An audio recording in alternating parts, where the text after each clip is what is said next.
and then everyone else is sipping on their beer going, "Oh, that's a big statement right there." Yeah, it's going to hurt later on.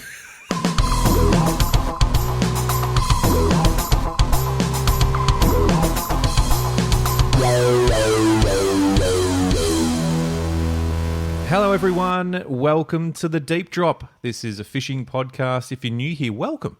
It's a bit of a conversation between myself, Luke McCredden, and my good friend Adam Ring, and we talk about fishing and we talk about stuff that's not fishing, and that's all I've got. Ads, can you just bring us in? What is the Deep Drop all about, please?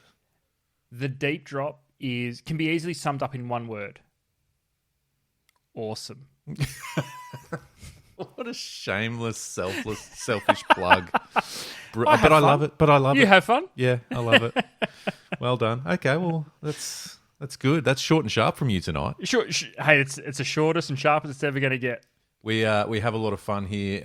Thank you for everyone for tuning in. If you're back, we're getting up there. This is episode 119, Adam. Damn. Yeah, feeling old. But it's great. It's great to have everyone back. We had the week off last week, which we'll touch on in a minute. But it just feels good to get back into the studio and rip in again. We do. If you are new, in all sincerity, jump over and have a listen to some other episodes. Get the feel for it. You know, we don't want to put you off just by one episode. Like you got to put the feelers out. You can't just go, nah, not having it. Listen, it's worth a listen. It's worth a listen because it will leave you asking questions. Yes. I hope it leaves you wanting a little bit more. I hope it answers some of your questions, which, let's face it, Luke, we don't really specialise in answers. We probably specialise more in questions. But is where every now and then we'll drop just a little bit of knowledge and you'll go, oh, I think I learned something. Well, great call on the answering of said questions because we ask a lot. But the great thing is you guys can get involved, and you do, and we love it and we appreciate it. The socials, that's where to get us. Instagram is the best. Flick us a message. Shoot us a DM. We love it. Whatever's on your mind, whether it's a reference to something we've spoken about on the show or you've got an idea, just send it on through. The voice messages are my favourite, Luke. Voice messages are my favourite. Tell us your thoughts. I love and appreciate everyone who messages us, but I just want to say I want more voice messages. Come on, guys and girls, give it to us. Just do it. It's great. You can be on the show. You can be left anonymous. You can be anonymous if you want. We'll play by your rules. Yeah. That's how we roll. We're open to that. So socials, Instagram, YouTube is where you can see some stuff. TikTok is where you can see some stuff. And of course, Spotify. Is where you can get over and listen to all the episodes. You can do it chapter by chapter. Hey, I don't name the chapters, by the way. Spotify haven't worked that out yet. So if there's some weird-looking chapter names, that's not me. Just roll with it. Don't come at me. Just roll with it. You can also comment and on Spotify now too. So it's literally basically a social platform. And of course, the website. Now, I did get a message through during the week, so I appreciate that. The website hasn't been updated with the latest episodes for a couple, so just bear with me. Management needs to up their game because they may as well do something. Who we haven't heard from for a couple of weeks. Well, given we haven't heard from them and the website isn't getting updated, we probably need might be looking for new management. What? We might be looking for new management. Do we put it out there? Do we get on Seek and put an ad up for new management? It might be on the cards, you know. Yeah, I'm not opposed to it. I just think if you're starting to drop the ball now, if anyone out there would be interested in being new Deep Drop management, voice memo applications only. Yes, thank you. Send them through to the Deep Drop on Instagram. Yep. I'd love to hear what people's thoughts are. Give us. Don't make it too wordy. No. But, give us tiny bit of your background and what you think you can bring to the Deep Drop. Let's be honest. You're not going to need to go into much detail because you're not up against much. You know what I'm saying? No, correct. No need to, brag and stuff. Just there's pretty much. What could you do? Yeah, there's pretty much no shoes to fill. So that's right. Give us 30 seconds. Give us 30 seconds of your skill set, basically. What can you do for us? Yeah. Yeah. All right. Good. Well, we've basically just we've just put it out there. We're advertising. Okay. Good. Yeah. I've forgotten Old Mate exists already. Which you're not disappointed about. Not at all. I had a soft spot for management. He used to send me gifts, but not you. So fair enough. All right, good. So get in touch. Love it. And thank you once again, everyone, for tuning in. Thanks for everyone for the suggestions for Drink of the Week. We've got some belters coming up over the next couple of weeks. And the reason I say that, and we're not just doing one tonight, you're on the road today, so you had to be sort of nimble and grab what you could. So we're definitely going to lean into some of the suggestions over the next couple of weeks. Just to kick off Drink of the Week, I've just got a humble Great Northern, of course, in the deep drop stubby holder. Yeah, just keeping it simple tonight, mate. And that's awesome because it's a nice, easy drop. Yep, I'm just going to... Goes down well. Stays immaculately cold in that green stubby holder. Deepdrop.au. Looks good. Combo. Get yourself a combo. Oh, yeah, good plug. Looks fantastic. And I like it. Now, I'm rolling something a little bit different for Drink of the Week this week.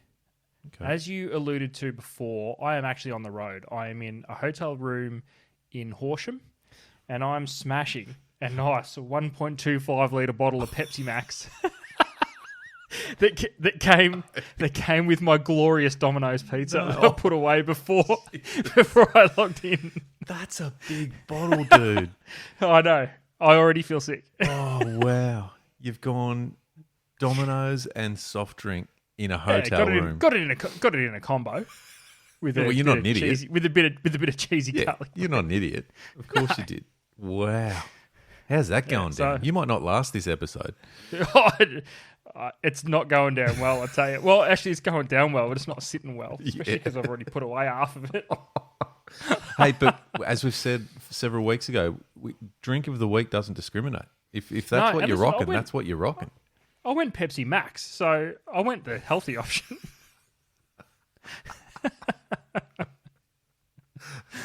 I love when people legitimately try and justify their Diet Coke or something. It's like, still bad. It's so bad. Oh, very good. All right, well, keep them coming. Obviously, that wasn't a suggestion, but keep it coming. I did get a message just saying whatever you got, as long as it's in the deep drop stubby holder, is okay. And I thought, correct answer. Absolutely correct answer. Absolutely correct answer. Well played. Before we get stuck into where you have been, where I have been, and just a bit of a catch up because I've hardly bloody seen you for a couple of weeks. Just a reminder, the deep drop, you, Adam, myself, featured on Hook, Line and Sinker. I say featured, it's coming up. 23rd of Feb. It's it's next week. Am I right? Is that right? Holy shit. Yeah. From this recording this episode, it's next week. Okay, so 23rd of Feb, it is airing on 7, mate, 7 plus, I think, all the 7s. Hook, Line and Sinker, keep your eye out. We've had a bit of a sneak peek. We did get a little bit of a preview screening, Adam, so to speak. Yep. It's a lot of fun, and it was as fun as I remember at the time. So I think you'll enjoy it. And Andrew Hart, how can you not enjoy that guy? You know, funny man, very man. funny man, very entertaining, very and keep an eye out for it. It's good fun. We'll share some clips of the show as well. So in the lead up to it, as a reminder to check it out, and so keep an eye out for that. But let's get stuck in, ads. I have probably had 2.5 minutes conversation with you in the last 2 weeks. We've both been away. I want to start with you because not only I'm interested to hear about your travel and your trip, you threw down a challenge last week for the monthly resolution, and I haven't even asked you about it, and I cannot wait to hear how it went. So over to you. Where were you? What'd you do? And how'd your monthly resolution go? So I, in fact, travelled to Lake Mondrian for a sales conference where we worked by day and fished by night. Love that. Which is typical of the Barrow impoundments up in Queensland. A lot of the best fishing is had at night. Yep. And Luke, we started a thing for this year where we were going to give ourselves a monthly resolution. Correct. That we don't exactly have that 1 month to accomplish what these resolutions are, but they would accumulate over the course of the 12 months. And at the end, we would compare notes, see who conquered their resolutions, and the winner would get some sort of case of piss. Yeah. Now, I went real big, real early. Yeah. And I called meter barra. You called meter barra. What you did was basically have the equivalent of, 5 or 6 shots of vodka in the first half hour of being at a pub or a bar. Yep. And then everyone else is sipping on their beer going, ooh, that's a big statement right there. Yeah, it's going to hurt later on. Is it going to hurt later on? Let us know. How did you go? It's going to hurt later on because do you know how many barra I caught? How many? In nearly 4 days of fishing, Luke? How many barra? Fucking 0. Oh, and no. It was rough. So there were 6 of us from Rapala, all there, like I said, working by day. And yes, we were legitimately working. Yep. And fishing by night. We had everything. We had live technology on every boat. We had all the latest and greatest lures from Rapala. Mm. And between 6 of us, there was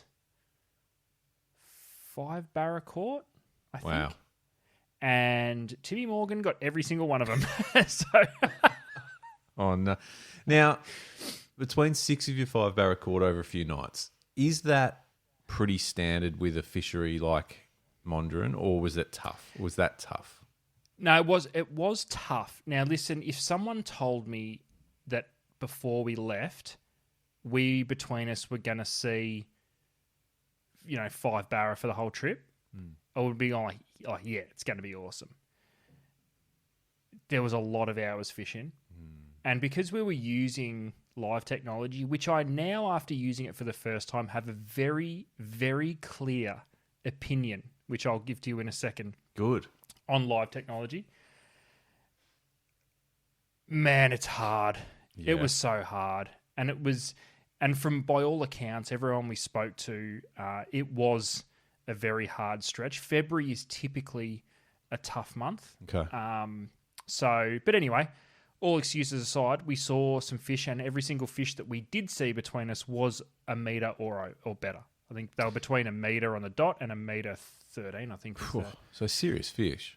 Yeah, and I was on the boat when Timmy got a metre fish, and dude, they are something else. Yeah. That any video, any photo you've ever seen doesn't do it justice. When you see a big slab of a barra on the deck, they're incredible. That's chromed, cool. Full chromed out flanks, those big prehistoric scales, purple backs, just insane. That's pretty special. But the one thing I want to say, Luke, I actually had my first experience with live technology. And through a couple of different units. So experienced both Garmin and the latest version of live technology from Humminbird. Right. And I think for the first time on this pod, I'm going to definitively answer something. And I think it's going to be hard for anyone to talk me out of my feelings on it. Yeah. Dude, live technology is the best. And before we get into it, we've spoken about it quite a bit on the show. And the funny thing is, neither of us have really had much experience with it or exposure to it. And we've kind of just been, I suppose, giving our thoughts on what we're seeing in market and, trends and what the people are saying. So this is good. So this is you getting your hands well and truly dirty with some of this technology, and you're on board. It's the best. I love it. I will go too far, because it's been very controversial, as we've spoken about on this pod. Yeah. Since the introduction of any sort of live technology, it has divided the fishing community. It literally divided them. You either absolutely hate it and think it's cheating and should be outlawed, or you do absolutely love it. Now, I was a little bit in the camp of, doesn't offend me. Yep. Do I think it's cheating? Probably a little bit. Does it bother me? No, it doesn't.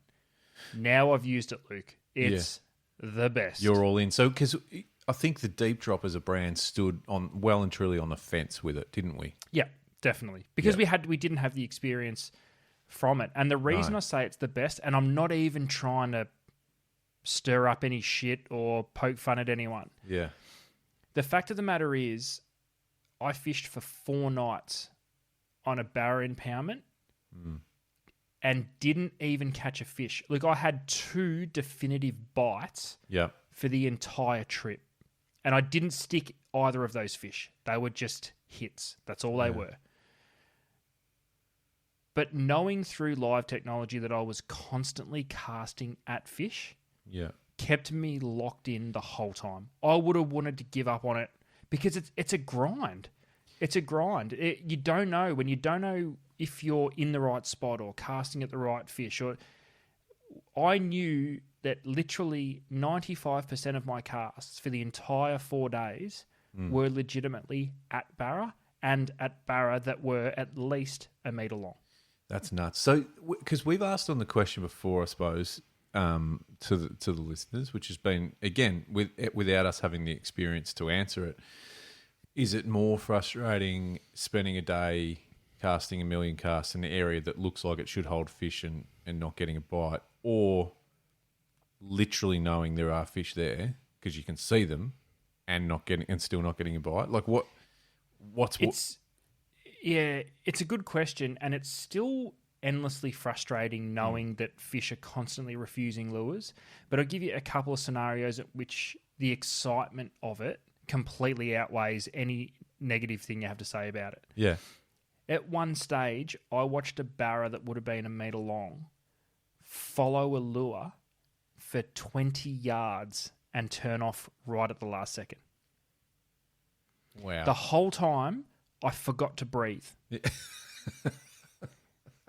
Because... Fuck, Adam's passed out again. He's on the front deck. Someone revive him. You're watching this fish do everything but eat it. It is one of the most exciting things I've ever experienced in fishing, and I didn't even get a bite out of it. The fish that I saw Tim catch, I watched on the screen not only react to the lure but decide when it wanted to commit. That was insane. And we, amongst the 3 boats, on every boat, I experienced fish turn and reject lures, and every single time it was as good as getting a bite because the anticipation of it happening, it was incredible. I really wish it wasn't as controversial as it is, and I dare say the people that are fully against it have never used it. It's unbelievable technology. And that's probably a fair statement. I think one of the controversies isn't that I hear about a bit of isn't necessarily now even the technology. I know that's still there, but one of the things I hear which really disappoint me is that it's now like not really regarded as a decent catch if it's not a metre. Yeah. So you might land an 87 centimetre barra, which is a beautiful fish in absolutely anyone's book. But the people that are now doing this, I suppose regular, well, that's how they fish, and not even, disregarding a fish like that. And I get that for their own records, their own captures. But when someone else lands one and they sort of go, ugh, what the fuck's that? Chuck that back. It's like, oh, come on, mate.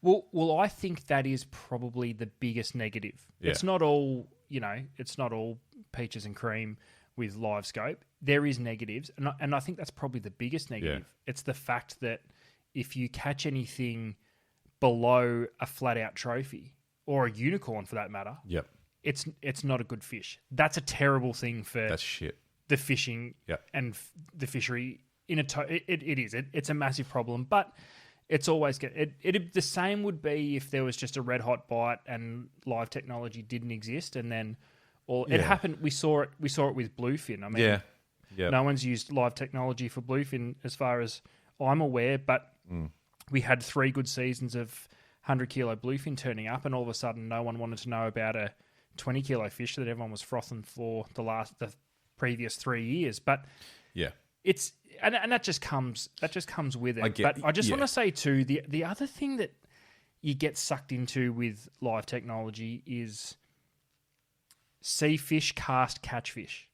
It's not the case. That's not how it works, because with the 2 different modes of live technology, one of them will accurately show you a depth, but it won't show you laterally where your lure is in comparison to that fish. Yeah, Yet gotcha. The other mode will show you exactly laterally where your lure is compared to that fish, but it'll give you no gauge of depth. So there is there is a technique to it. There is, and the technique is probably more in actually translating the information the screen's telling you. Yeah. And there's ways to do it, and by no means did I get anywhere near working it out.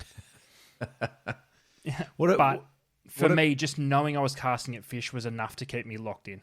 What about one of the things I hear a lot with cod fishing as well? So Murray cod, barramundi, similar sort of scenario in that quite often we burn our lures back to the boat because we think we're out of the zone. And I think you and I spoke to Lee Rayner about the live scoping those cod this winter or last winter,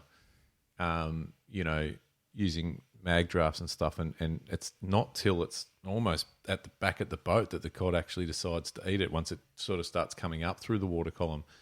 How, and I know that you're sort of, you saw 5 fish landed. Were any sort of similar to that situation where you get them right back at the boat, or was that discussed? Because I think that's a massive takeout for live scope. Seeing the fact that how many lures have you just burnt away from the mouth of a fish because you think you're done?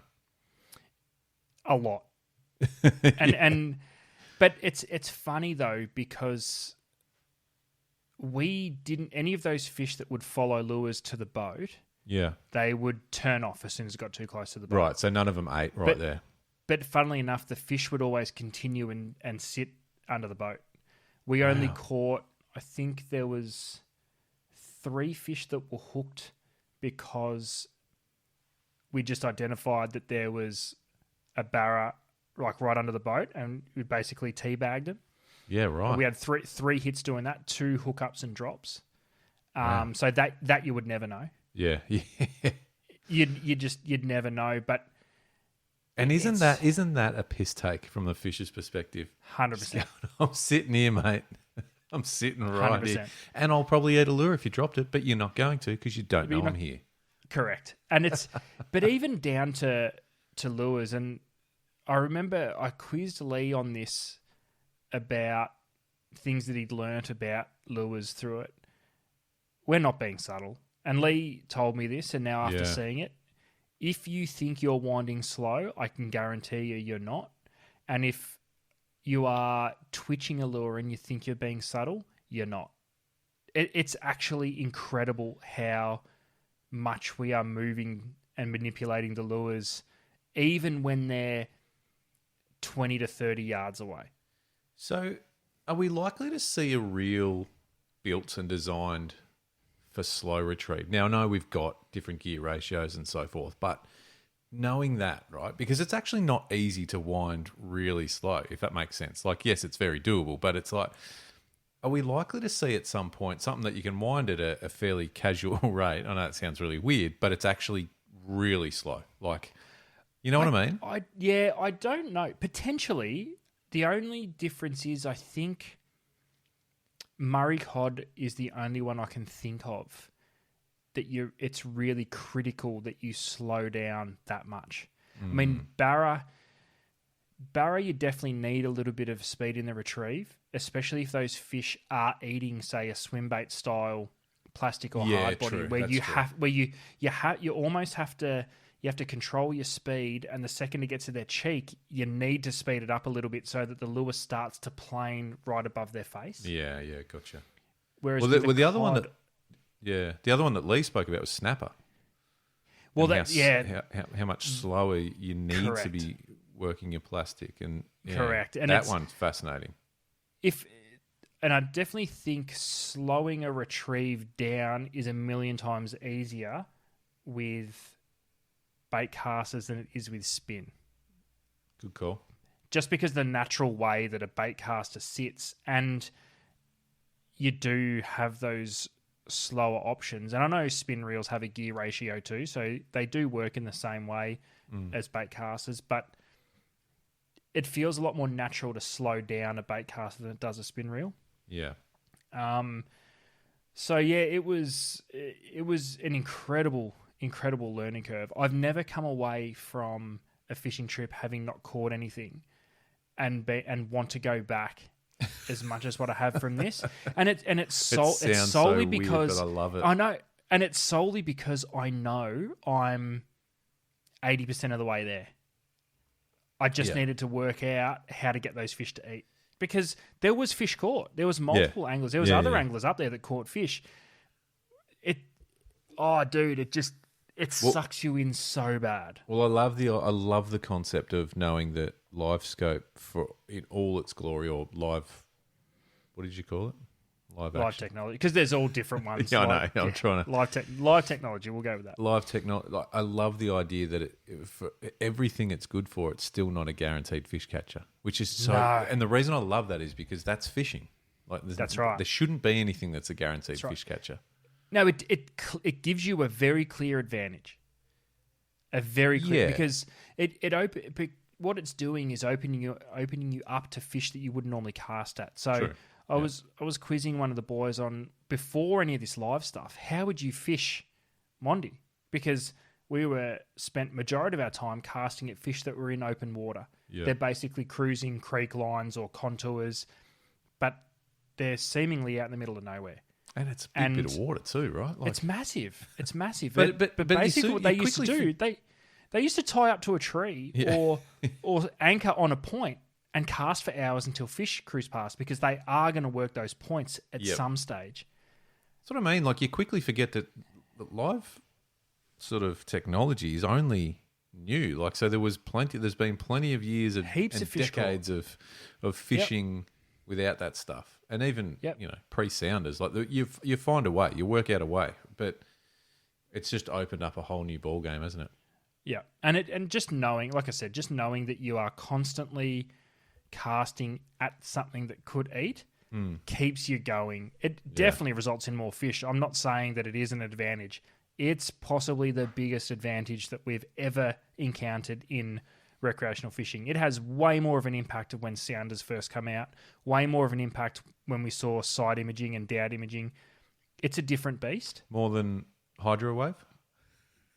Ooh, let's not get silly. Do you know what would be awesome, but you've only just made me think of it. It would be awesome to scope a barra, then flick the hydro wave on and see what it does. It just swam away. Seriously, it'd be interesting though. Yeah. It would. But no, it's an great. Incredible bit of kit, it's still incredibly expensive.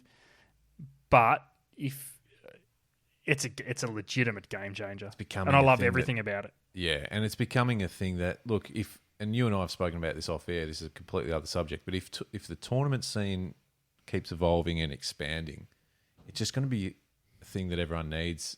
Well, and I don't necessarily mean in tournaments, but when you've got that mindset and you start fishing like that a bit, you know what I mean? Like, it's. But I do love the concept in the tournament scene that there is.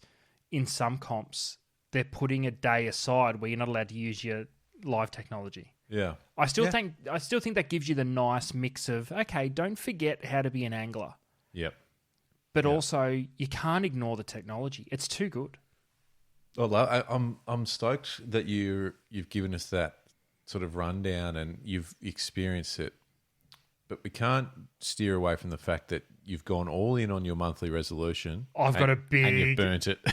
Yeah, I've got a very, very big. If I was to tick off February's resolution this year, I've got a lot of work to do because Mondi's a long way away from Victoria. But you know what? Though, apart from actually getting it done, you were on the money. The fish were there, and they were over a metre, and there were fish caught. So, geez, like, you weren't far off on ticking one of the biggest ones that you were probably going to put out there all year. It's the biggest one. I'm going to throw it there all year. I'll give you the tip. But anyway, I swung for the fence, and you know what, Luke? I struck out. Hey, why not? I love it. I like where you're at. Good on you. So, I think, yeah. While I was in Mondi, you were preparing for your own epic trip. Yeah. Which was a little bit further away than Mondi. It was a little bit abroad. Adam, jumped on a plane and headed to China, which was a first for me. And the target was obviously China Fish, which is a trade show that you and I are well aware of, and most people in the tackle industry will be well aware of. It's probably one of the key calendar dates for the tackle trade globally. So the prospect of heading to that was exciting. I was looking forward to it. Didn't know what to expect, Ads. Obviously, so we haven't spoken. No, we actually haven't spoken. We haven't since you got back. Yeah. Only to organise tonight's show. Yeah. Can I tell you what I think it would be? Please. Now, don't attack me in the comments. I'm just gonna say what I thought, kind of like a fishing lure version of like a wet market. And what I mean by that, hear me out. Yeah. Just don't attack me in the comments. Hear me out. No. Just a mess of fishing shit everywhere. You know what? That's what I don't know why, but that's just what I had in my head. Do you know what? My mind wasn't far off that either. I kind of, and it was, I saw, so just a quick summary of what it is effectively the trade event that all the Chinese or the majority of Chinese factories and as well as agencies and stuff from China present and go on show and have stands and booths and like, you know, we see that at AFTA in Australia, but it's for the brands and suppliers. This is where it all begins for anything you can think of. This is where it all begins. And I kept having to remind myself that when we saw a few things, I'm like, yeah, wow, okay, this is it. This is where they're made. When I was at ICAST last year, Adam, in the States, there was a fair section of Chinese suppliers that were there, so factories that were there, and they were small booths with just a mess of product on them. No, nothing neat, nothing sort of made any sense. So to your point, I kind of was the same, and I thought it was going to be that multiplied by 1,000 by all of the factories. Yep. So we flew into Beijing, minus 13 degrees. I've never felt cold like it. It was actually really cool, literally. But it was day one of the trade show. No idea what to expect other than had that kind of thing in my head. What I saw when I walked in, Ads, was the complete opposite, and I was so impressed. These booths, these stands, there was nothing small. So we're used to seeing a 3x3, with a few products. There wasn't anything that small. It was all at least double or triple the size of that for a small booth. The rest were huge. So this took up. Shout out to Andy Hughes from Gillies. I spoke to him. He was over there too, and he and I caught up at ICAST earlier and we both think we sort of come to the agreement that we think China Fish is bigger than ICAST. Wow. Yeah. It absolutely blew my mind.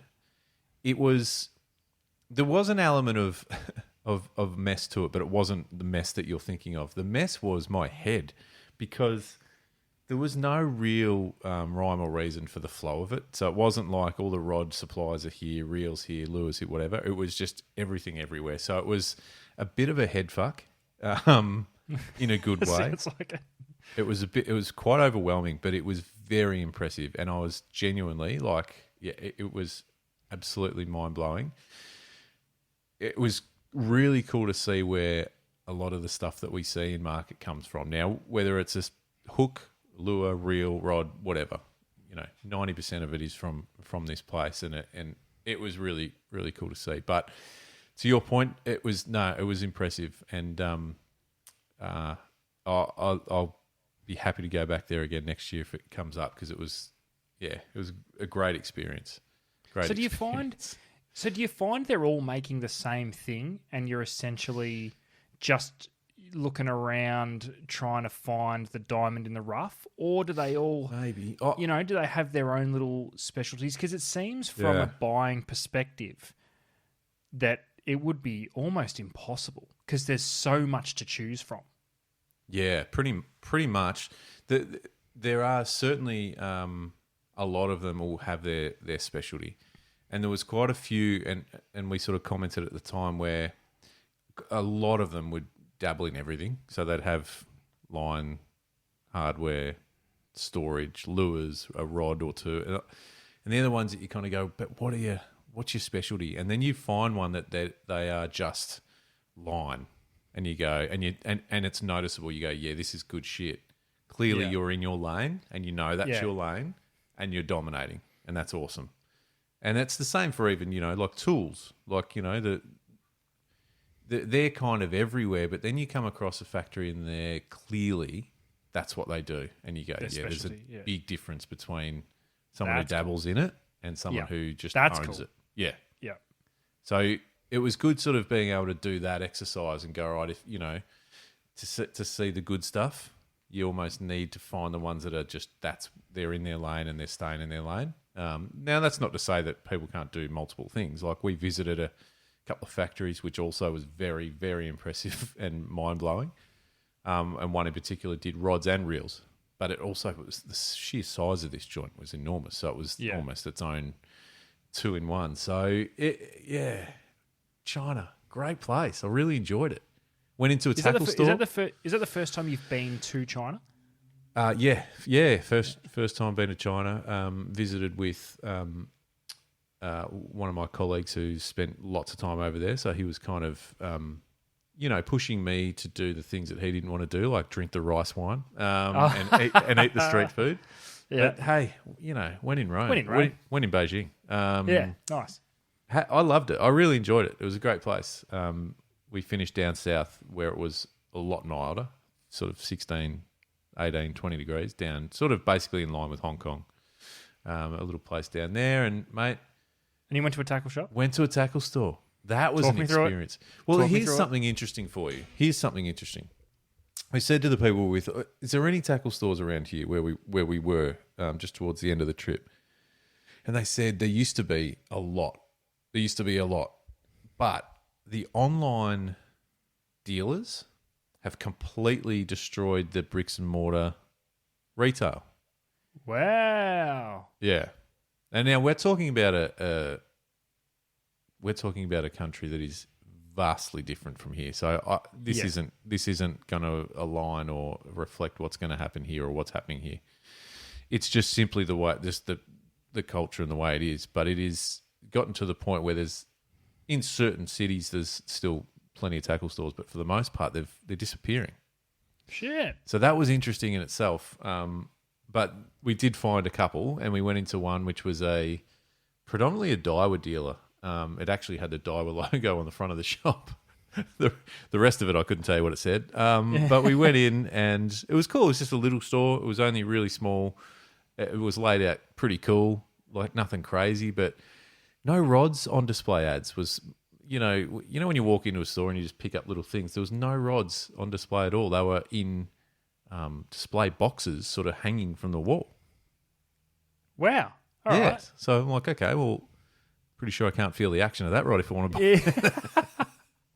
it. But everything else was kind of familiar, the lure wall, the terminal tackle wall and everything. So that was cool. I bought stuff, obviously. Of course. That was always going to happen. I brought a couple of Daiwa lures that don't exist in Australia, which are pretty cool. Little sort of, I suppose, lightweight frogs for bass and perch and stuff like that. So, yeah, just tried to soak it in ads. It was a great experience. And I think that China fish is another one that I can now tick off that I'm really glad that I've visited. It's a big... And when I sort of stood back and thought about it, it's such an important event for the world, the fishing tackle industry globally. Yep. And sometimes you forget that. And I, to be there and to see it and to interact and mingle with some of the manufacturers and, it was kind of cool. Like that's where it all starts for a lot of stuff that we see in every tackle store around the country. So that's awesome. Really cool experience. But yeah, I've only been home a couple of days, so I still feel a bit groggy, to be honest. Ate too much food, drank too much piss, but what a great trip. That's all part of it, but you have to. You can't go over there and not sample the local produce. It's can't knock their beer. Place. Cannot knock their beer. It was a good All local right. drop. Yep, and I should have probably written down what it was called, but I didn't, and I can't remember it. But it was, because when you go somewhere, you go, oh, yeah, nah, I'm all right. I'll have a scotch. Yeah. It was good. I liked it. And, yes, did experience the rice wine sort of scenario you find yourself in at some of the restaurants over there. Fan? Rocket fuel. Oh, proper rocket fuel. Blow your head off type stuff. Yeah. It's as strong as alcohol as I've ever experienced in my life. Like legit. As in not, it was, they're very, they love sort of, catering for you and making sure you're having a good time. And so they're constantly filling up these little shot glasses, which are not a full shot. It's a quarter of what a 30 ml shot is or whatever. But oof. Rough drop. Just rough going down, yeah. So you just every time they just filled them up again, I just went, oh yeah, nah, I'm all right. So won't be featuring for Drink of the Week? It might, it may, because I did bring some back. Yes, you did. Yes, I did. Yes, I absolutely did. And I opened the lid the other night and I had a smell and went, oof. That's enough. That nearly put me on my ass. So if any of my friends listening in the area, if you want to pop round for a drop, come on over. Let's go. Make sure you don't drive. So anyway, good trip. Glad to be back. Obviously we had a week off. Plenty happening just around the place in fishing ads, whether it be actual fishing or just stuff that's out online at the moment. And one of the things that I saw actually while I was away and had it sent to me several times as well, and I appreciate that, by the way, sending that stuff through, and I know you've seen it too, there was a video kicking around, or there is a video kicking around from a young bloke in New Zealand. His name's Matt Wells. His YouTube channel is Nomadic Kayak Fishing. And you and I both do a bit of kayak fishing. You do more than I do, but we both spent some time in kayaks. I've never done it offshore. Have you done it offshore? No. This video it makes me anxious to even look at it. This video features young Matt out in his live baiting giant Australian salmon, carwai. This is in New Zealand for kings, and that's what he does, and he loves it, and he's a machine. But what appears at the back of his kayak is, I'm going to say, one of the bigger great white sharks you'll probably see. Yeah, not a little one. Not a little one. Not a little one at all. Big, like girthy, big head on it. And you just... Then he shits himself, rightly so, by the way. Rightly so, correct. Still manages to roll camera, which... I don't know. I would have probably thrown the camera. Just don't know why, but I just, when you just do something and you go, what did that for? And then it's a paddle kayak. So he's got his paddle and he's like, all right, I've got to get out of here. This fucking shark sits up his ass. Mate, I got instant anxiety when I saw it. When I saw it for the first time, a lot of emotions and a lot of things went through my head. Now, Mate, intense. The clip itself on Instagram's had about 17 million views or something like that. There's a full-length video on YouTube that's brilliant because you see all his emotions ads, and there's plenty of them. Now, I actually this grabbed me, so I wanted to speak to him. So I actually have during the week, or literally today, given him a buzz. He's been great. He jumped on a call and we just chatted just briefly. So, ads, I thought we just played on this. This isn't a bit, by the way. This is a legitimate This is real. Yeah, that's right. Yeah, not fucking around this time. This isn't a Novak or a Donald Trump press conference. Indeed. But I just thought, hey, it's a great story. It's a crazy one. And if you haven't seen it and you're listening, we will definitely be sharing it on our Instagram channel. But please go and check out Nomadic Kayak Fishing on YouTube, and you'll soon see what I'm talking about. But here's Matt Wells and I chatting about it now. Thanks for coming on to the Deep Drop, man. It's good to see you. Good to have you on the show. Without sort of mucking around, I can't get over that footage that you shared recently on your social channels and YouTube. Great white shark up your ass on the kayak, mate. What an unbelievable experience. Yeah, it was pretty special, eh? Not something you get every day. Nah. So before we get right into it, I suppose just give us a bit of a snapshot of the YouTube channel and the Instagram. You obviously been doing it for a while. So what's your bread and butter? Is it kayak fishing? That's what you do. That's what you've been filming content for a while now. Yeah, my whole mantra is sort of like trying to achieve more with less. So I fish off the kayak or off the shore and try and just do what I can with putting the smallest footprint out. But really, it's also just a way to get out there and a way to find the big fish, if that makes sense, man. Yeah, for sure. So where are you based? Obviously, you're across the Tasman over in New Zealand. Where do you base yourself, or are you sort of wherever the fish are? Wherever the fish are, man. I'm constantly traveling and just chasing good weather, and depending on the season and what I want to catch, I move around a fair bit. Yeah. So obviously stranger to being offshore in the kayak. It can be daunting for a lot of people. It is growing in popularity. Obviously, a lot more people are doing it here in Australia as well. But there is something that surely everyone, it's crossed their mind at some point is, once you're offshore, you're in the elements of some bigger fish. And I know that looking through some of your videos on YouTube, you've experienced quite a few sharks, whether it be mako, or smaller whites, whatever. But this thing, talk to us about the video that I guess I'm referencing recently that you shared and how that all unfolded, mate, because to watch was mind-blowing. Yeah, I mean, it was sort of a day like every other day. You're out there, you're looking for a big kingfish or anything big, really. You're just fishing and it was very quiet, man. Like one of the slowest days I've had this summer, and had a live bait out the back and dead quiet, sort of glass calm like a mirror. And I heard a swirl behind the kayak, and I turned around, and it was sort of two small swirls, maybe 30 meters behind me. And I thought, oh, sweet, there's a pack of kingies chasing a kahawai to the surface right there. I was like, this is sweet, I'm on here. Hit record on the camera, and by the time the GoPro had done its 3 beeps, the swirls had sort of bubbled up to the top and turned into one swirl that was maybe 2 car widths long. I just went, oh, what the hell is this?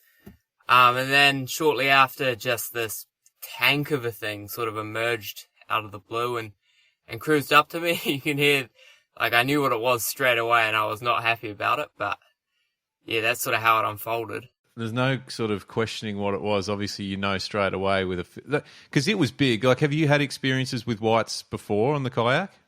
No, I've never seen a white before. I may have hooked a really small one, but I cut the line before I could get a proper ID on it. But this shark was just, it was so much bigger than anything I'd ever seen. It was huge. It was like something you see in the documentaries only. I mean, that was a monster. How far off the coast? Like watching the video, I suppose, just trying to get a sense of where you were. Obviously, it was a sort of a rocky headland. How far off the actual rocks were you? Yeah, the GoPro kind of distorts it a bit. I was only about 800 meters from the cliff face.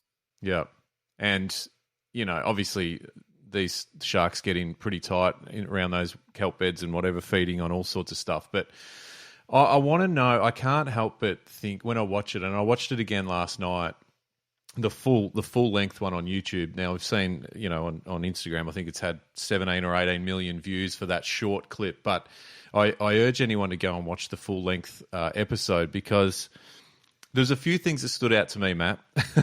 One is, you are all of a sudden become very small when an animal that big comes along. But what stood out for me was probably your composure. Now, I know you'll probably say you were shitting yourself, and you rightly so probably were, but the idea that you kept filming and just started paddling, what were you thinking? How were you feeling?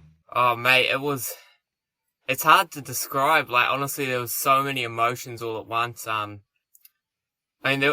think mainly it was just shock, like just purely dumbfounded by the size of the animal that was sitting right behind me.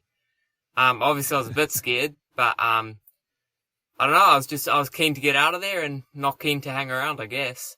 For sure. The other thing that jumped out at me, because watching it again, I'm thinking, Matt, turn in and just go to the shore. But it wasn't until a few minutes later where you explained that you're actually about 4 kilometres, I think you said, from where you could actually beach the kayak to get off. So were you just out the front of all cliffs, I'm assuming? So you couldn't actually go to those cliffs to get out of the water? Yeah, it's a pretty unique spot, that one. The coastline is quite interesting. You come off the cliff and it drops pretty much straight into 10 meters of water, and there's just a really flat plateau of sort of a shelf that runs out maybe a kilometer. So it doesn't get any shallower by the rocks, and you can't land on the rocks because it's just a cliff. Yeah, I was kind of buggered there. Like, if I'd paddled to shore, I would have pretty much backed myself into a corner, and had I needed to evacuate, I would have looked a lot like a seal in that situation. That's it. I mean, that's the thing. Like, you kind of, when you think about it from the perspective of under the water, everything sort of shape and you know, you're paddling along. It's very seal or dolphinish, so it's a bit frightening. I think the other part of it was, you know, I from a viewer perspective, and thank goodness that you're able to to have got away from there and tell the story. But it was great hearing you and hearing your mindset while you're actually paddling away. And you know, I think at one stage you're talking about what can I throw to try and distract it, which seemingly did nothing at the time. Yeah, it's a bit of a regret of mine. I didn't like throwing that water bottle overboard. I wouldn't do it again, to be honest. But you know, in that situation, you just do whatever you think is going to work, and it obviously didn't work. But 100% though, you're probably, and you even mentioned at the time you don't like the idea of littering, but you just needed to try something, mate. I don't think anyone will begrudge you for trying that and throwing that overboard. It was no doubt a time where you were just looking for something to try and help. This thing tailed you for how long was it in total? I don't know if you've sort of looked at the time log of the camera or you remember, but it was right up your butt for, it seemed like a long time. Do you know how long it was following you for in total? Yeah, it was 8 minutes before he disappeared out of the frame. Yeah, a pretty long 8 minutes if I have anything a long to say. 8 minutes. Yeah. And there's got to be, and I think you did sort of express it in the video too, as much as you wanted it to go away, when it did disappear, then there's the constant anxiety of where is it? Because all of a sudden you can't see it anymore. And I know a lot of divers I've spoken to over the years always say that the great whites to worry about are not the ones you can see, it's the ones you can't see. Yeah, it's a good point, man. It's one thing when you can keep track on them, like if they're about to bump into the kayak, you can brace yourself, you know. It's when a shark catches you off guard that it's the most dodgy. For sure.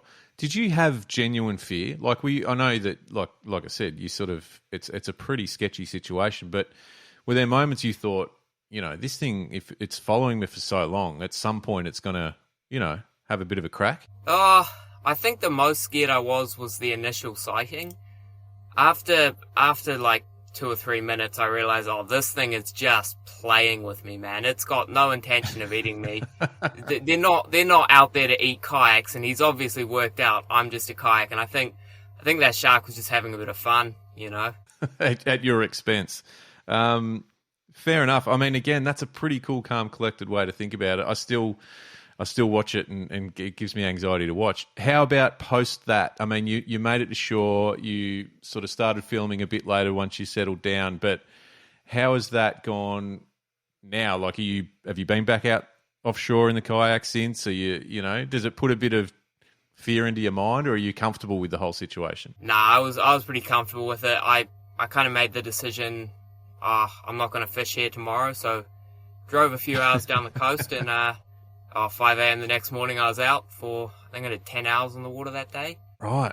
Okay. That's credit to you. I mean, that's dedication. I mean, they are a fearful animal. As much as I say that, they are I think one of the most beautiful creatures on the planet. And I know that you've had encounters with mako sharks, or I think you call them makos, but it's they're another one that are a stunning creature. So it's cool to see, and I think that's the other thing. It was pretty awesome to see this, and watch it sort of following you around and, like, as in your words, playing with you. But fascinating experience, man. You must be. How does it feel to look back at that footage? Does it sort of give you a bit of anxiety, or is it cool to watch post event? Mate, I watched that footage and I don't think it's real. Like, I look at the size of that animal, I'm just like, that is incredible. You know, you never see something like that, and to see it in person, you try not to believe it because it's just so unique, you know? Totally. Did you estimate the length? Like, do you have any idea of how big it was, do you think? I mean, just purely by watching it, you can tell it's big, you can tell by the width of it, but how long do you think it was? It's really hard to say, eh? Like part of me wants to say it was 5 meters, and then there's another part of me that wants to say it was 3 meters. Like, you know, there's that extremist, and then there's the conservative aspect of your mind. So it's almost impossible to say. True.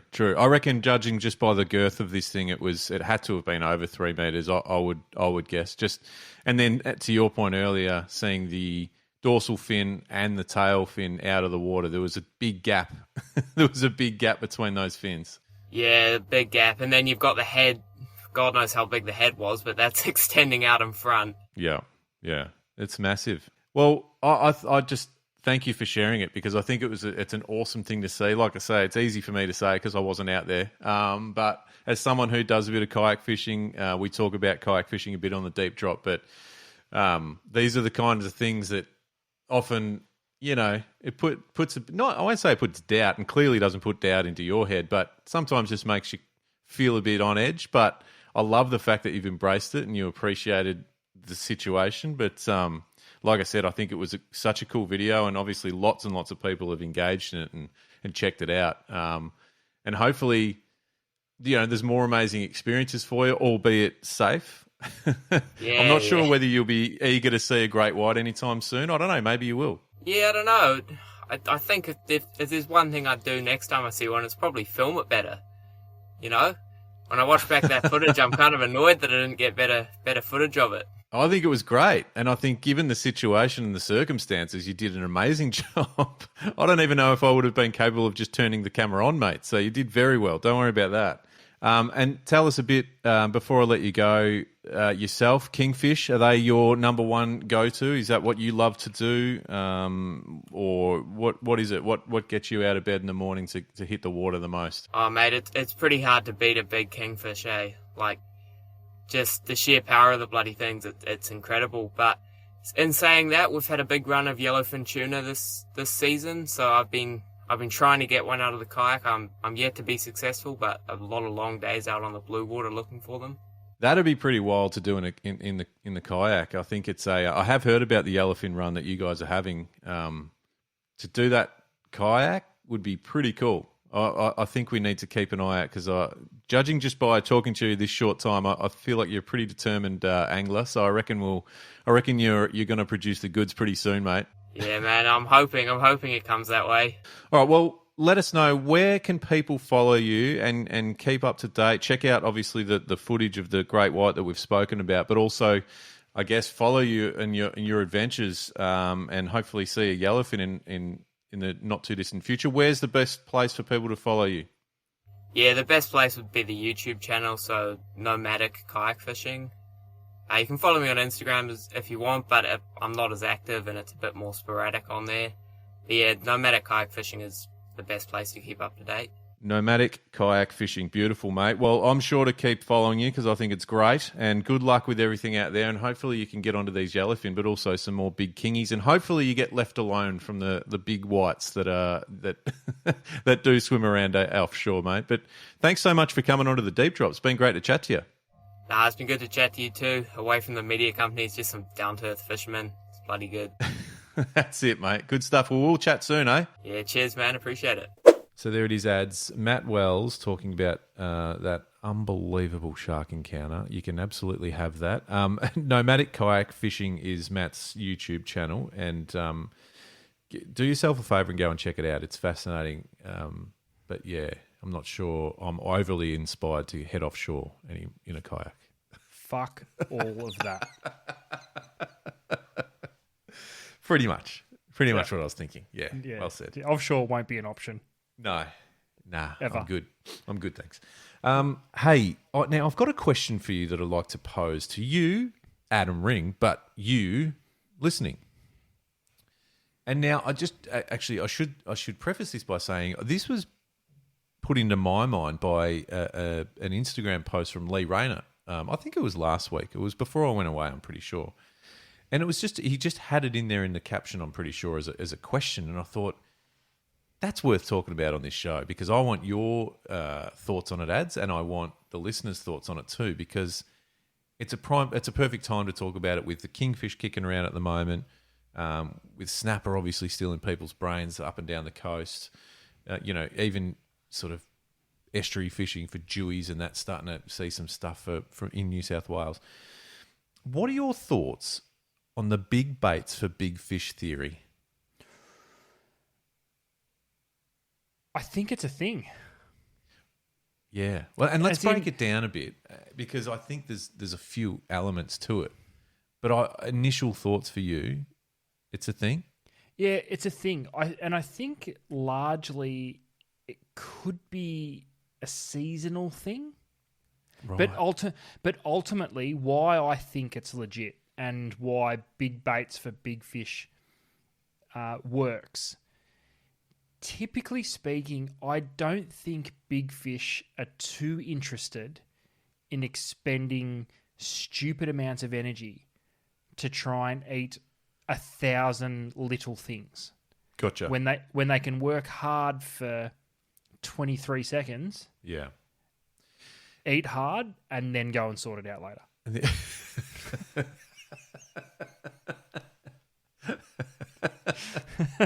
Well, I tend to agree, but I do think it's probably case by case a little bit with species. Yes, definitely. And the first thing I think that comes to mind for the exact example you just gave about go for one bite as opposed to 50 to fill up is a Murray cod. 100%. If you put 20 little trout past its nose or redfin, it'd probably have a sniff at a couple. Yeah. You get a decent sized trout swimming past, and it goes, "Fuck, I could fill up on that right now, and I'm done for the next couple of days." It's going it. And I reckon that's one of the more seasonal picks too. Yes. I think in the cooler months when they're not digesting food as quickly because it's cold. Yeah. They don't have the energy to spend. So eat once, bunker down, and digest it later. Yeah. I don't. Where I'm a little bit on the fence is with some of the pelagics. Because, and kingfish would be one of them.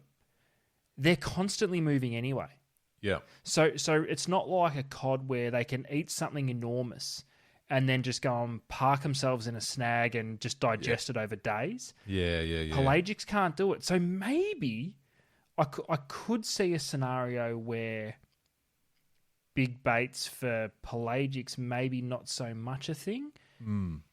But and this is one, I think, a perfect question that doesn't probably have a black and white answer either, because I think you're right. I think there's probably situations where cod would prefer little eats as well. But I think if we talk about kingfish for a second, when you think about over the years, and you've caught plenty, the amount of different, we'll call them lures, we'll call them baits, whatever you want, but whether it's a live bait, dead bait, lure, artificial bait, when you think about the array of which you've caught a kingfish on, or a tuna, or anything for that matter, but it's quite different, isn't it? Like, you've caught kingfish on stick baits that resemble a decent size, soury or yakka or slimy, but then you've picked them up on, a 4-inch jerk shad that's like a white bait or a pilchard, It's an interesting one. There's probably an element with those pelagics that's a see fish, eat fish, regardless of the size. Yep. Do they think about filling their stomach, or they just think about just eating to survive? Like, do you know what I mean? Yeah, it's a great question.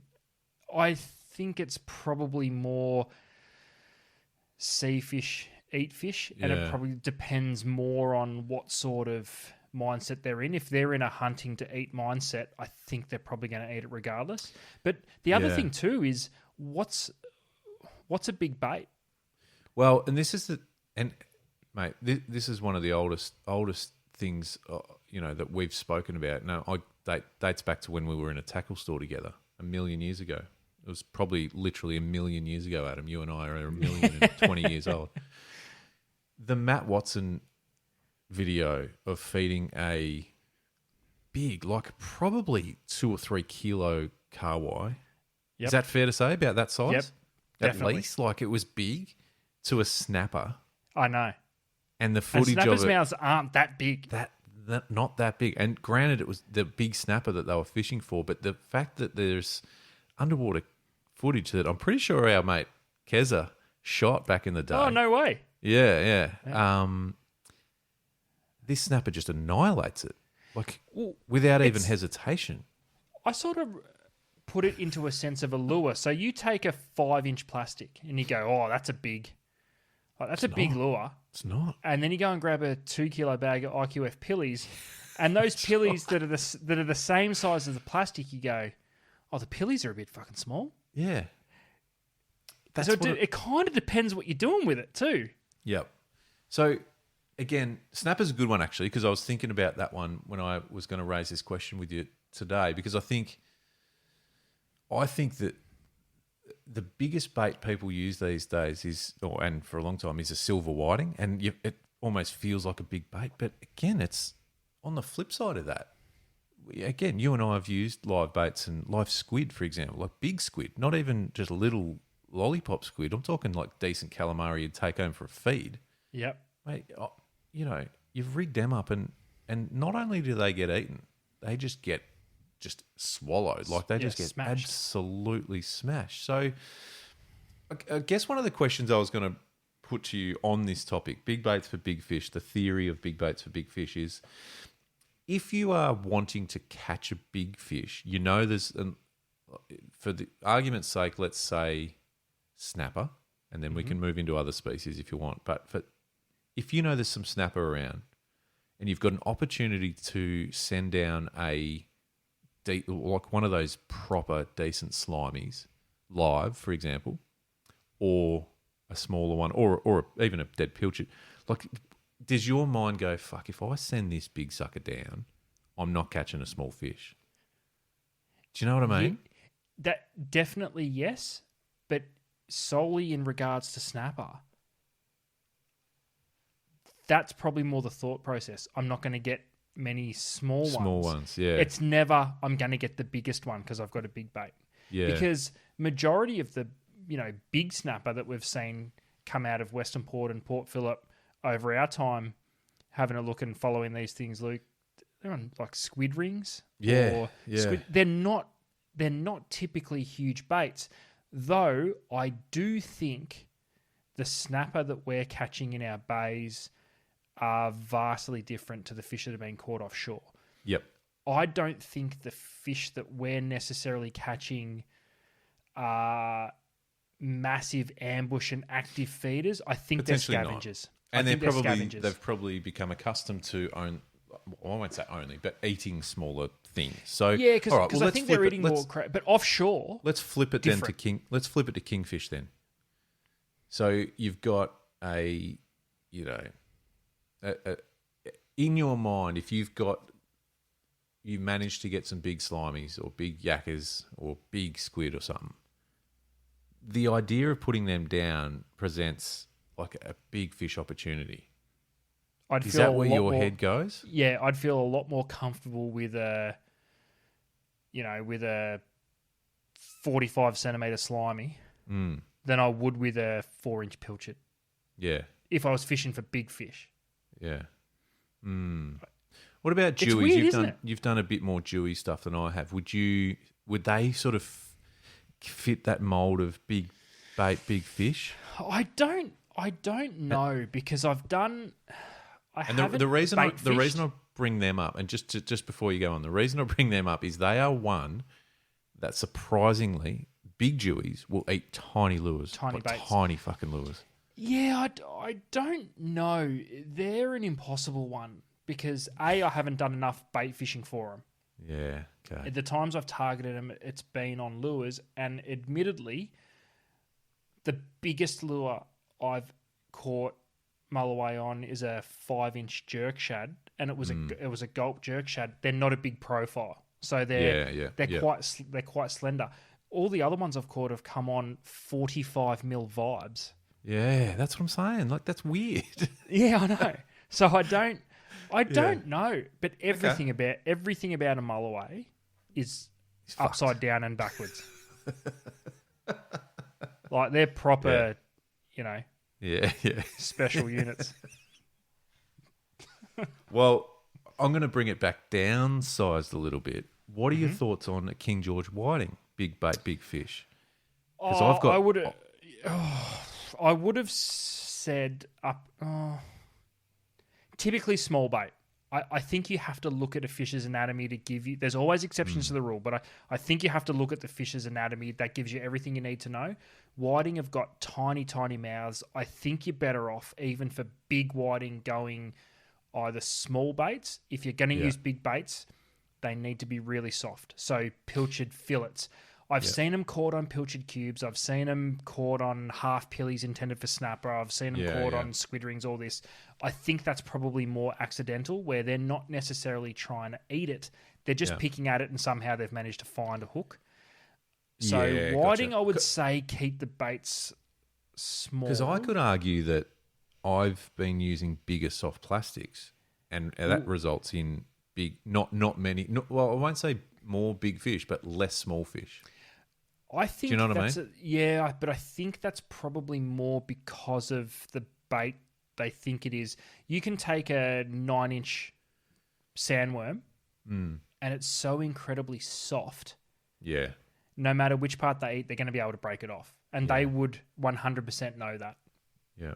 So, say with a turtleback worm, which has got, especially the bigger ones that you normally use, they're quite a bit thicker, not only longer than the normal 6-inch version, or the 4-inch version, I think. 4-inch, yeah.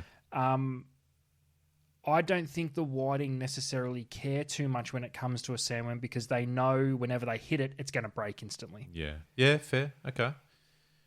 I'm just throwing some scenarios at you because I love this as a discussion topic. And please, everyone out there listening, get in touch. Like, tell us your theories and tell us the species that you've, tested the theory, or you've just got thoughts on as well. Yeah. I've got two more that I want to throw at you. One is barra, just because it's fresh on your mind.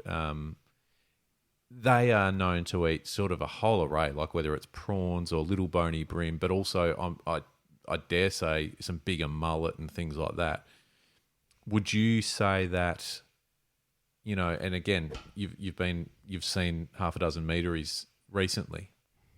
Do you think it's imperative that they need to be big baits or big lures in that situation to get the meteries? I don't for barra. I don't think so. They're so temperamental in what they want to eat and how they want to eat it. I think you'll come across sessions where you can throw a 130 mil swim bait and catch as many as you want.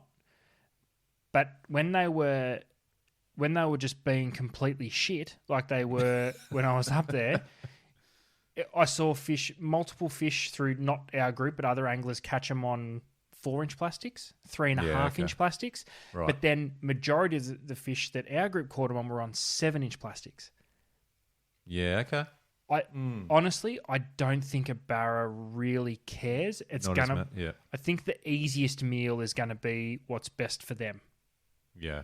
If that makes sense. So if there's a 3-inch plastic dancing around on its nose, it's gonna eat it. But if a 7-inch bait cruises past at the right angle, it's also gonna eat that too. Because the one thing that blew me away, the size of their mouth is insane. They can literally eat whatever they want. But I don't think they're more stealthy than that. Yeah. I don't think they'd like to necessarily swim around and carve shit up. They're more ambush. Okay. So they'll just eat anything that swims past. Okay. Last one, calamari. Do you think that using bigger jigs results in bigger squid? Will they eat a size 1.8 jig if it's a big hood calamari? Or not at all, they only go looking for big shit? I think you're better off with a bigger bait than you are a smaller bait for calamari, because regardless, they can't eat anything big anyway. They rely on mushing it up. I think they would prefer to grab something decent, drag it to the bottom, chew away at it, because they're not. You know what I mean? Like they're not. Because even the little ones will eat jigs that are bigger than them. Like they're mental.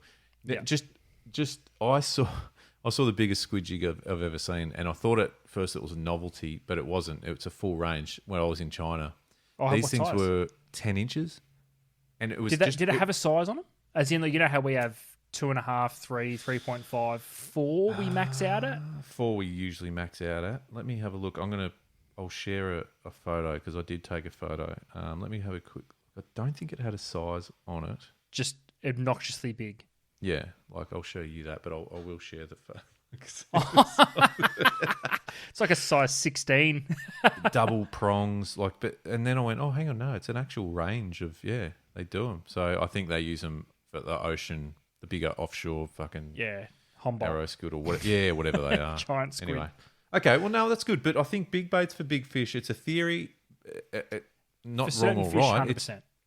So I want to hear more about it from you guys. If you can get in touch and let us know, because I love it. I think it's a great conversation. It's a endlessly fascinating conversation, because I think for everything you come up with, you can come up with scenarios where the opposite's also true. I agree. Good one. All right, good. Well, good to hear your thoughts on it, Ads. As usual, the regular segment of Top 6 is up. We're Top up. 6 time, We're going to round out the show with Top 6. And yes, we are. Tonight is no exception. I still haven't done the music ads. I'm sorry. There was meant to be a jingle. Listen, you haven't even been in the country. You just don't be too hard on yourself, mate. That's true. Thank you. Because you know who you're not going to get any help from. This guy. All right. So I thought tonight, we've both been away. You've been on the road. You've done some kilometres to Mondi, but then even this week, like right now, you're in bloody Western Victoria. I've done a big trip, not necessarily road trip. However, I thought it was relevant. Tonight we're talking about the top 6 road trip snacks. Nice. Before we get into it, I want to quickly say there's one that you can strike off the list already, because I think it's a no-brainer, regardless of what you think. And I think a bottle of water is one, or just water. Yeah. So that doesn't count. Everything else is fair game. Okay, good. And I want you to start off. And there's one in particular, if you don't say it, you're off the team. If I don't say it in my first... Yes. Oh. Come on. Well, everything I've got in my head, I think you'll be happy with. But now I feel incredibly pressured to say... No, you should. There's loads of pressure. So take it away. What's number 1? Is it barbecue shapes? Yes, it is. So... Okay. So number 1 is barbecue shapes. Yes, it is. No arguments, no explanation needed. Just make sure you passed, mate. It's all good. I'm glad you passed, because you lead this team, and I would have been lost. I would have been lost without you.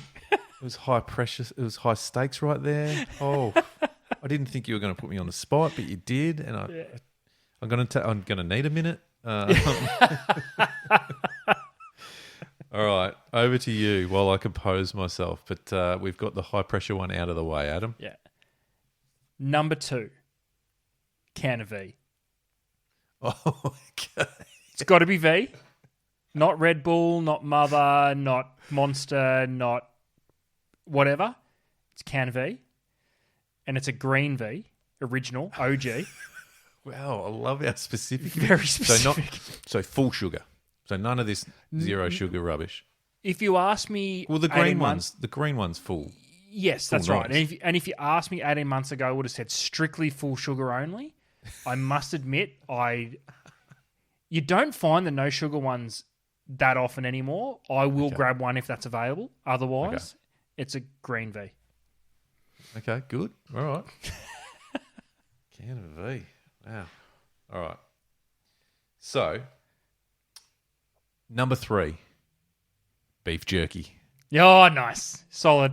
Come on. So I mean, our lists are shaping up to be. I think that says a lot about us as people. we've done, or because we've done a lot of road trips together. I feel like you know what's on my list. I know what's on yours.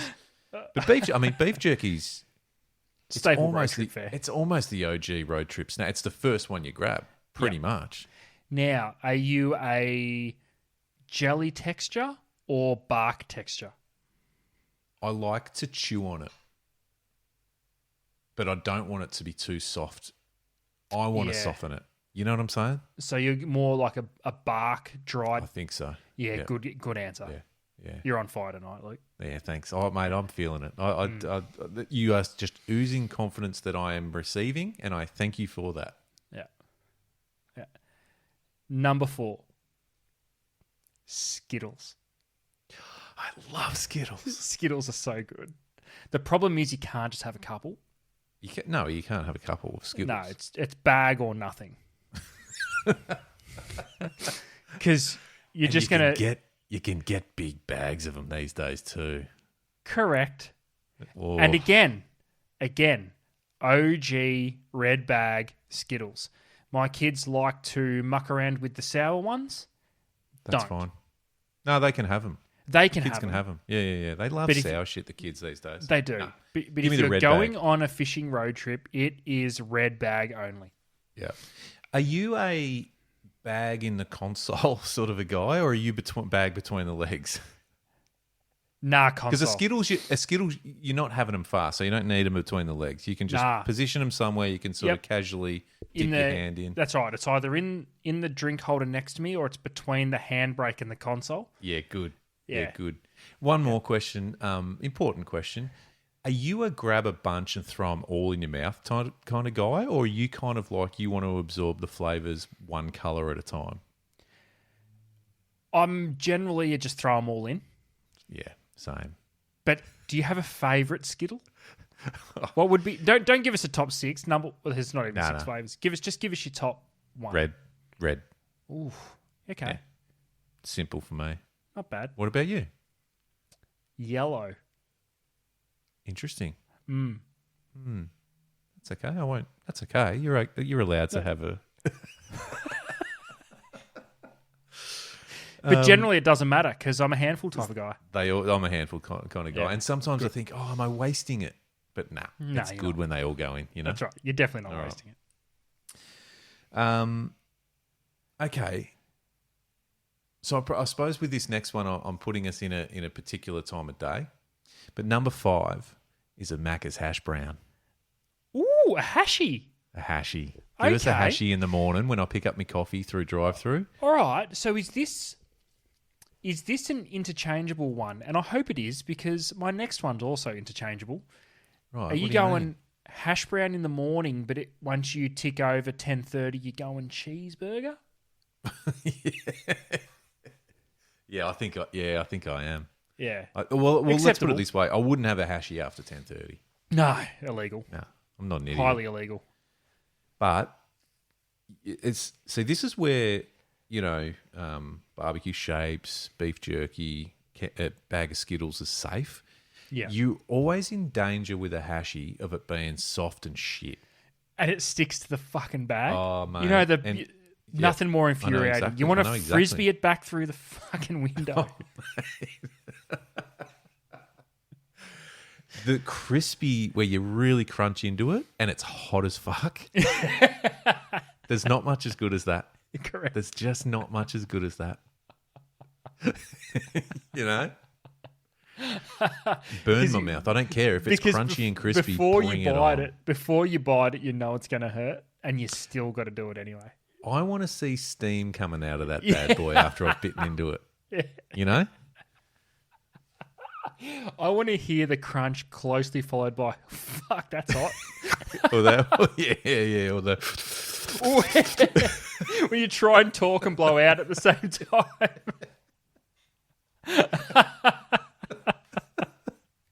Oh, the struggle's real. The struggle's real. And, yeah. And don't nibble on that hashy. That's a 2-3 bite max Correct. You know what I'm saying? And if you're prepared to launch into it when it's scorching hot, that is a punishment that you must take and wear it like a badge of honor. It's not a punishment. It's a power move. Yeah. You know? Showing dominance. Anyway. round us out, my friend. Controversial one for me. Number 6. Raspberry Mars bar. I'm all over, mate. I'm all over these things at the moment. It's not even a thing. It's a thing, mate, and I am all over them. They disappear for a little bit, and then they randomly come back. Mate, they're so good. And you're gonna need to provide some evidence of what the fuck this is. Oh, I genuinely don't know what you're talking about. I will be getting one tomorrow as I hit the road again. All right, I'll take a photo and I'll send it. Because, mate, these things will change your life. Really? And when they're not in their manufacturing run, because they're not a staple, if there's no Raspberry Mars bars, you need to settle with a gooey caramel Kit Kat Chunky. Yeah, okay. I see what you mean about interchangeable. Yeah. I feel like chocolate bars will probably be a top 6 in the near future. Because I'm very firm on what my number 1 is. But I'm not even going to go into it right now. Save it. Yeah, save it. Yep. Save it. And you won't even be able to. I don't care how many fucking Raspberry Mars bars you put in front of me. Have you had a Raspberry Mars bar? It might change your life. I didn't know they existed. I'm going to. Unbelievable. They're at your sort of servos or your Woolies supermarket sort of situation. At the moment, I picked one up on special for $1 the other day. Incredible. That's not bad. All right, incredible. I'll have a look. All right, good. Well, that's a solid top 6 right there. Can we just recap? Yep. Barbecue shapes, can of V, beef jerky, Skittles, Macca's hash brown, and a Raspberry Mars bar. Correct. I mean, I'm set. I'm set to hit the road. You know, just road trip forever with that lineup. Just a honourable mention though, like party mix lollies. Yeah. You know. Yeah. I almost think that's like water. You've just got it's always wherever there. you go. Yeah. It's always there. Correct. And you could argue snakes as well. So yeah, just your some Allen's sort of Allen's arrangement. Yeah. Exactly. Yeah, as long as that's part of it. And to your point before with the sour, like the kids will want the sour worms and shit. And yeah. Nah. Just give us the natural confectionery sour worm. All about it. Okay. All about it. Check it out. Yeah. All the other sour lollies can, lick the bag. No. They I also sort of should have mentioned too, along with your water comment, the other one that goes without saying is just a road coffee. Yes. Yeah. Yeah. Yeah, because most road trips start in the morning. Yeah. Yeah. And listen, trap for young players out there, don't chase your coffee with the can of V. Probably wait. You'd be shaking for days. Which is a rough road trip when you're peaking on caffeine and sugar. And be careful with sort of servo coffees because they might rip absolutely straight through you. Just saying. Listen, you're gonna have to stop for a poo break. If you look, I shared my waiter story last year. Every coffee drinker knows that struggle's real on an early road trip. Dude, it's not even funny. Like when that stuff happens, it's like, don't joke right now. Yeah. Don't judge me. Stop the car. Yep. And let me sort this out. Hand me the roll. And shut the fuck up. And look away. And give me 10. We're friends, but we're about to be a lot closer. That's right. Look so away. Don't acknowledge it. Just nod and know what's up. You don't need to talk about it once I'm back in the car. No. Put the car in drive and let's move. And let's go. I'm ready. Hand me my V. Yeah. And my Raspberry Mars bar. Raspberry Mars bar. Oh, my God. All right, on that note, brilliant. Thank you, Adam. Thank you, everyone, for tuning in. We've got a lot to get through to recap from this episode, but I do want to start by saying Feb 23rd, hook, line and sinker. Tune in because you will see these ugly mugs having a lot of fun and another very special guest. on there too. 7, mate, 7 plus, all the 7s. We'll share some clips, so keep your eye out for those. Great to see you after your trip, Ads, although commiserations, your monthly reso is up the shit. Yep, it's a long climb to the top for me for these resolutions, but you know what? Here we are.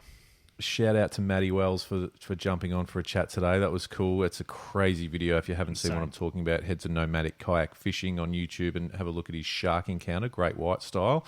Big baits for big fish theory. Let us know what you think. I'm going to be sharing that out there. I want to hear your thoughts. And of course, your thoughts on our top 6. What did we miss? What's in there that shouldn't be? None.